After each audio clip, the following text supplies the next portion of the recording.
Fadil adalah seorang penjual cireng isi ayam keliling, mengeluhkan dagangannya yang semakin sepi para pembeli. Beberapa pelanggan pernah komplain karena isiannya terlalu sedikit, tetapi Fadil tidak peduli. Dagangannya pun makin ditinggalkan oleh para pelanggan.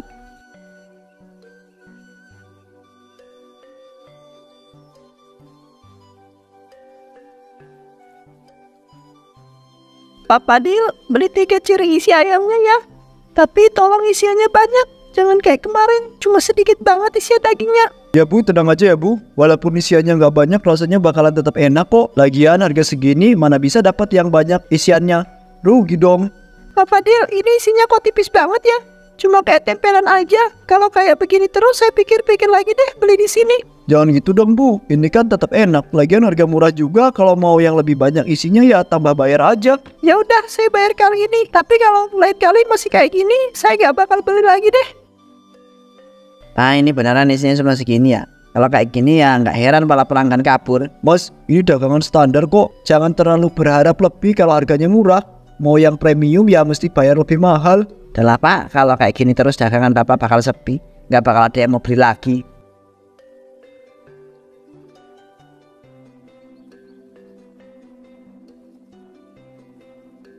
Oh, mereka aja yang terlalu banyak maunya. Aku kan cuma penjual kecil. Kalau aku kasih isiannya banyak, aku yang rugi. Tapi ya kok sekarang malah nggak ada yang beli sama sekali ya. Setelah mengelilingi kampung selama berjam-jam, Fadil akhirnya menyerah. Tidak ada satupun pelanggan yang membeli dagangannya. Ya ampun, dagangan segini banyak nggak laku satupun. Aku udah capek keliling dari pagi. Tapi hasilnya kayak nol besar. Apa aku salah pilih tempat jualan ya? Atau ini gara-gara orang yang udah bosan sama cirengku? Ia pun memutuskan untuk kembali pulang lebih awal. Fadil pulang ke rumah dengan dagangan yang tidak laku. Begitu masuk rumahnya, ia langsung disambut oleh istrinya Rani. Pak, Bapak pulang sekarang? Dari tadi aku nungguin mana uang belanjanya. Persediaan di dapur udah habis. Aku mau masak apa kalau nggak ada bahan, Pak? Ibu, dagangan hari ini nggak ada yang laku, Bu. Dari pagi aku keliling kampung, nggak ada satupun orang yang beli. Gimana aku mau kasih uang belanja kalau nggak ada dapat untung sama sekali? Dagangan sepi terus itu salah siapa? Coba kalau cireng kamu itu isinya nggak pelit. Orang beli cireng isi ayam, tapi ayamnya cuma seutil. Siapa yang mau beli, Pak? Ibu, aku itu udah usaha semampuku ya. Kalau dagangan nggak laku ya, itu bukan salah aku. Lagian orang-orang itu terlalu banyak maunya. Mau harga murah tapi kok minta isiannya banyak. Bapak jangan menyalahkan para pembeli terus dong. Kalau kamu pelit kayak begini, ya wajar kalau mereka itu kapok beli lagi. Udah aku bilang dari dulu, kalau mau dagangan laris, kasih isiannya yang layak. Jangan cuma mikir untung besar aja, Pak. Ibu tahu apa soal dagang, Bu? Ibu nggak mengerti. Bapak, aku capek, Pak. Harus terus ngirit di rumah gara-gara dagangan kamu itu nggak jalan. Oh, berisik, Bu. Bukannya ngedukung malah ngoceh terus. Oh, udahlah. Fadil berjalan keluar rumah. Tak lama kemudian dia melihat Yanto, temannya yang sedang duduk sendiri sambil melamun. Itu si Yanto ya? Oh, pas banget, aku baru ingat dia masih punya utang sama aku. Mending aku tagih sekarang aja lah, daripada nambah pusing mikirin dagangan.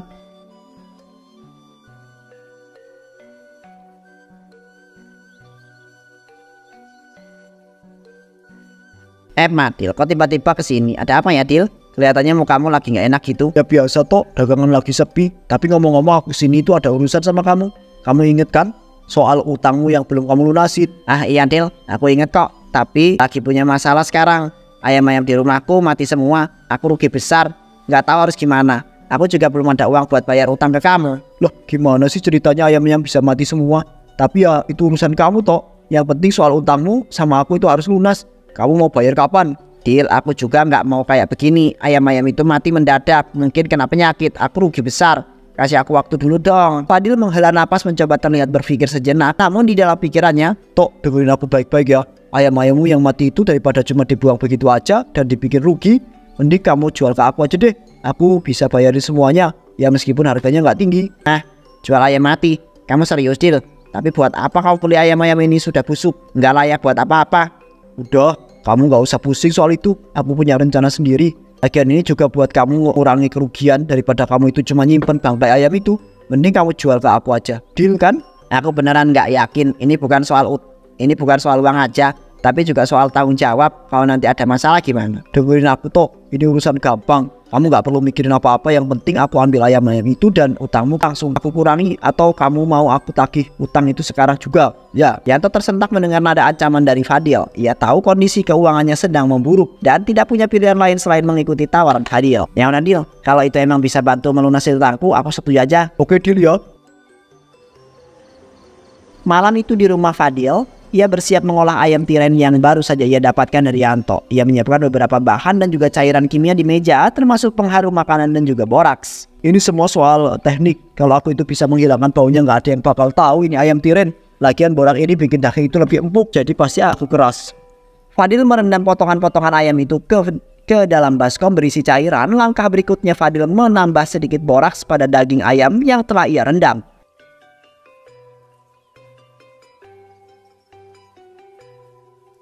Udah pasti ini bakal jadi isian yang sempurna.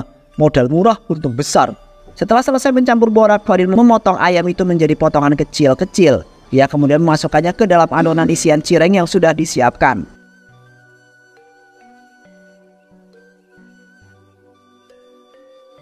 Besok aku bakal jual lagi nih. Orang-orang pasti suka. Kalau dagangan laku keras, aku bakal bisa dapat untung besar tanpa keluar modal banyak.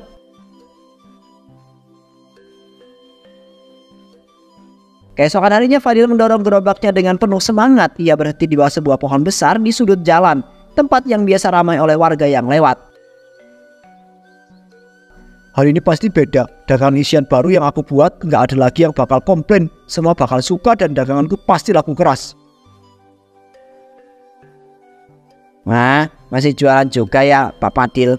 Udah lama nggak beli cireng di sini. Terakhir itu ya tahu sendiri kan Pak isiannya. Ya Bu, Santi saya ingat. Tapi sekarang udah beda. Kalau Ibu nggak percaya nih, saya kasih sampel gratis. Cobain dulu deh Bu. Wah, dikasih sampel. Tumben nih Pak Fadil baik banget. Tapi ya udahlah, saya cobain ya. Kalau enak siapa tahu saya balik lagi jadi pelanggan setia. Astaga Pak Fadil, ini beda banget dari yang dulu isiannya melimpah. Rasanya juga enak. Nggak cuma tepung doang kayak dulu. Ya Bu, saya dengerin semua masukan dari para pelanggan termasuk dari Ibu. Saya sadar kalau mau usaha maju saya harus kasih yang terbaik buat pembeli. Bagus itu Pak Fadil, saya senang kalau ada penjual yang mau mendengar kritik dan memperbaiki dagangannya. Terima kasih ya Bu Santi. Kalau gitu saya beli 5 ya Pak, buat dimakan di rumah. Mereka pasti suka kalau cirengnya seenak ini. Wah, alhamdulillah, terima kasih Bu. Saya bungkusin ya, tunggu sebentar. Tak butuh waktu lama, gerobak cireng Fadil dikerumuni oleh banyak para pelanggan yang datang silih berganti. Yo sabar ya semuanya satu-satu. Bungkusin dulu. Tenang, cirengnya pasti cukup buat semua. Mau beli berapa Mas? Saya mau beli 10 Pak Fadil.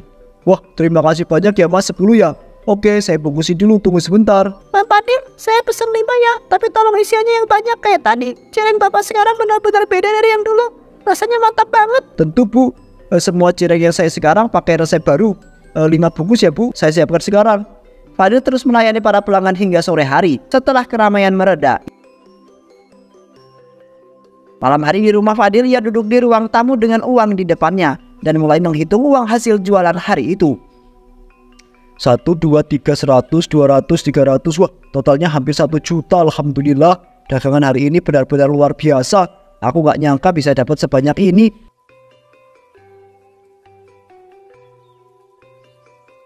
Wah, kayaknya hari ini dagangan laris banget ya Pak.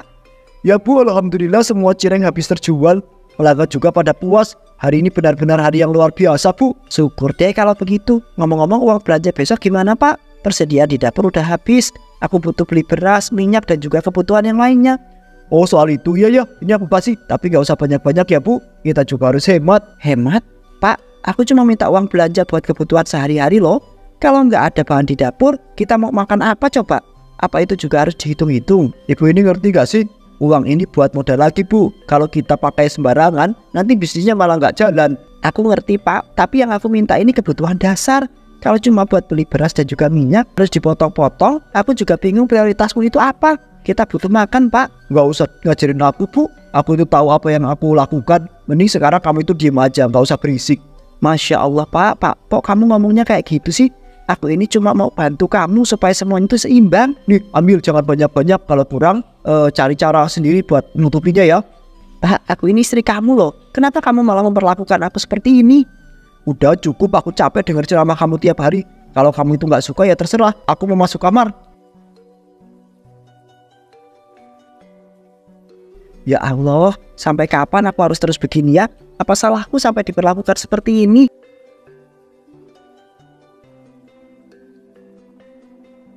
Keesokan harinya banyak para pelanggan yang mulai protes tentang cireng milik Fadil yang membuat mereka sakit.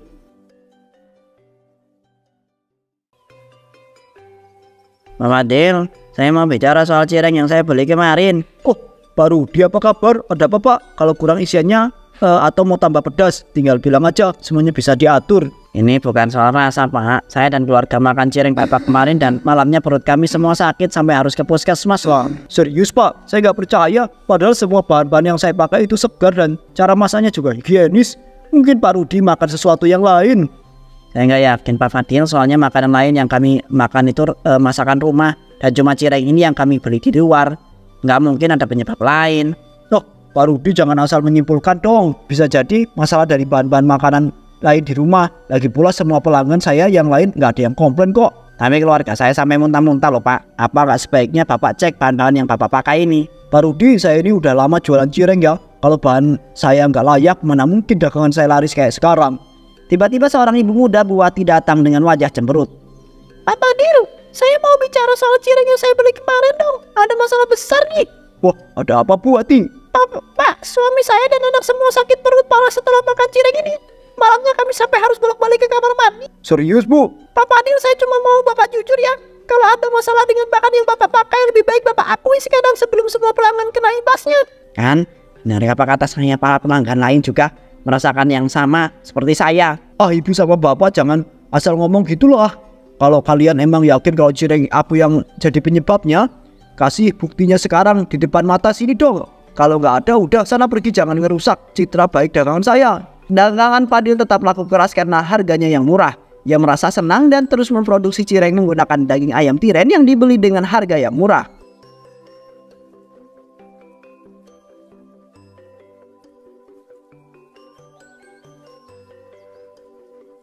Capek banget, akhirnya pulang juga. Hari ini kerja keras lagi.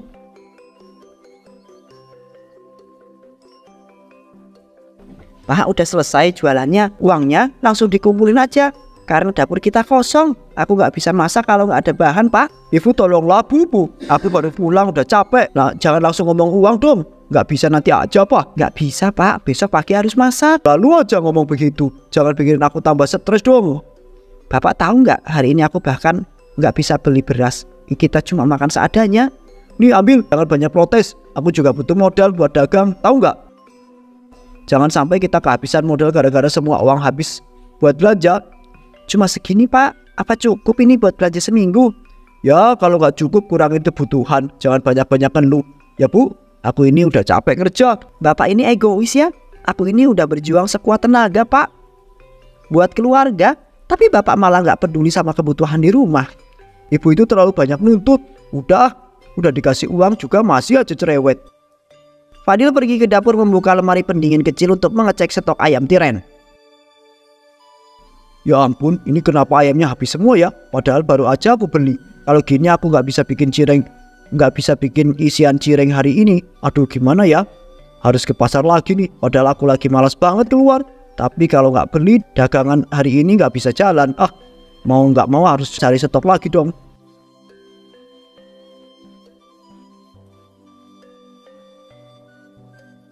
Pasar tradisional yang ramai pagi hari, Fadil berdiri di depan kios ayam milik seorang pedagang bernama Pak Ridwan.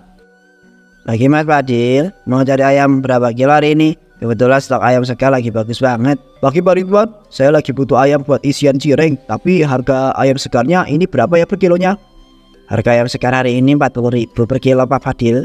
Dijamin kualitas top, baru dipotong subuh tadi. Mahal banget Pak, segitu mah bikin modal saya meledak. Gak ada harga yang lebih murah ya? Mas Fadil, itu harga standar pasar loh. Kalau mau yang lebih murah, kualitasnya ya pasti beda. Ya tapi saya nggak bisa beli dengan harga segitu Pak. Kebutuhan saya banyak tapi modal terbatas. Bapak ada stok ayam yang lain nggak? Ayam di sini semua segar Mas. Kalau mau yang lebih murah ya nggak bisa segar seperti ini. Oh gitu Pak. Kalau gitu saya mau tanya langsung aja lah. Di sini Bapak ada stok ayam yang semacam ayam tiren nggak? Mas Fadil serius nanya itu? Ayam tiren itu nggak boleh dijual buat konsumsi manusia, bahaya loh. Mas, kenapa nggak pakai ayam segar aja toh? Tenang Pak Ridwan, kalau beli ayam segar terus saya malah nggak untung. Mas Fadil, saya nggak mau ambil resiko jual ayam tiren. Pak, saya ini butuh banget. Saya janji nggak akan bilang ke siapa-siapa deh. Saya cuma butuh beberapa kilo. Kalau nggak di sini, di mana lagi saya bisa dapat? Kalau emang Mas Fadil butuh banget, coba tanya ke Pak Hasan. Dia jual ayam ujung pasar sana. Oh, terima kasih banyak ya Pak. Informasinya sangat membantu ya. Fadil lalu pergi ke kios Pak Hasan. Mas Fadil, ada angin apa ke sini? Tumben mampir ke kios saya. Biasanya beli ayam di tempat Pak Ridwan kan? Ya Pak Hasan, lagi nyari ayam yang harganya lebih murah di kantong. Saya dengar dari Pak Ridwan, Bapak mungkin punya stok yang saya cari. Ah begitu. Memang lagi cari ayam seperti apa Mas? Kalau ayam segar, stok saya itu nggak terlalu banyak hari ini. Bukan ayam segar Pak, saya lagi butuh ayam yang nggak terlalu bagus kualitasnya lah. Maksud Mas Fadil itu ayam tiren? Buat apa? Bukannya itu nggak layak dimakan? Santai Pak Hasan, saya bukan mau pakai buat manusia. Ayamnya buat makan hewan peliharaan saya. Hewan peliharaan? Memangnya Mas Fadil pelihara apa? Kok tiba-tiba cari ayam tiren? Saya punya beberapa anjing di rumah Pak. Mereka butuh protein tambahan. Kalau pakai ayam segar terlalu mahal. Makanya saya cari yang lebih murah biar hemat. Oh begitu ceritanya. Ya sudah sih, kebetulan memang ada stok ayam tiren. Tapi ini sudah lumayan lama loh. Mas yakin mau beli? Yakin banget Pak Hasan. Yang penting murah. Kalau buat hewan nggak masalah kalau udah agak lama. Mas mau beli? Mas mau ambil berapa kilo? 5 kilo aja Pak. Tapi harganya gimana? Karena ayam tiren saya kasih murah aja. Rp15.000 saja per kilo. Gimana, cocok?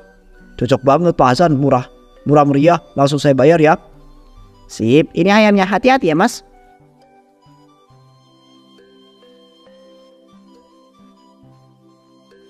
Ya Pak, makasih banyak ya. Kalau nanti butuh lagi, saya pasti balik ke sini.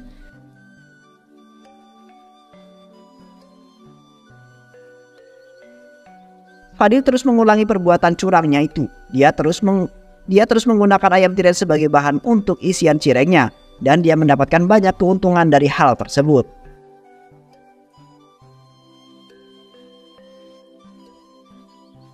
Beberapa hari kemudian Yanto datang ke rumah Fadil untuk membayar hutang.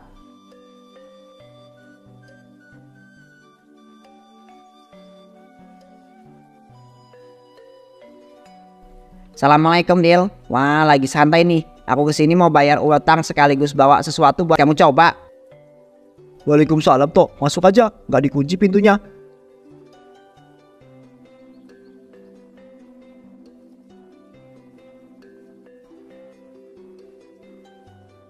Wah tumben kamu datang siang-siang. Itu apaan yang kamu bawa? Ini cireng Dil, aku beli di tempat langgananku. Rasa dan isiannya mantap banget. Aku pikir kamu itu bisa belajar dari sini buat bikin daganganmu lebih laris. Oh, belajar dari cireng orang lain. Cirengku juga enak Tok. Pelangganku pada suka kok. Lagian aku udah tahu resep rahasia aku sendiri. Jangan GR dulu Dil, aku ngomong ini buat kebaikan kamu loh. Jujur aja cirengmu itu kadang-kadang kurang sedap. Isiannya juga dikit banget. Orang beli sekali jarang balik lagi. Kamu ini ngomongnya apa sih? Cireng aku tuh sekarang udah banyak sisiannya. Nggak kayak dulu, rasanya juga sekarang lebih enak. Alah, aku nggak percaya orang pelit kayak kamu ini mau banyakin isian cireng. Kalau kamu mau beneran lakuin itu, aku yakin sih dunia ini pasti udah kiamat. Alah, lebay amat sih. Ya udah sini, aku coba. Kayak mana sih rasanya cireng langgananmu? Fadil akhirnya mengambil satu dan menggigitnya. Ya enak juga sih. Isiannya lebih terasa. Bumbu kulitnya juga pas, tapi kan model mereka pasti besar. Nah, makanya ini soal kualitas Dil. Kalau kamu sedikit investigasi buat isi dan rasa, hasilnya pasti lebih enak. Orang nggak akan ragu bayar lebih mahal kalau mereka puas. Tiba-tiba saja perut Fadil sakit. Aduh, kenapa ini kok perut aku sakit banget ya? Ini aduh sakit.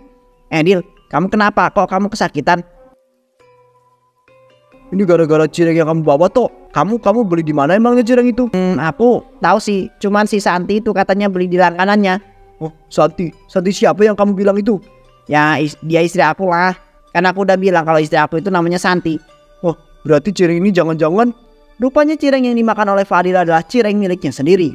Yanto yang tidak tahu kalau istrinya Santi membeli cireng itu di tempat Fadil. Ini bawa ke rumah teman kamu sebagai ucapan makasih ya. Karena udah bantu kita beli ayam tirennya. Ya Bu, aku pastikan dia makan nanti. Dan setelah memakan cirengnya sendiri, Fadil langsung tewas di tempat.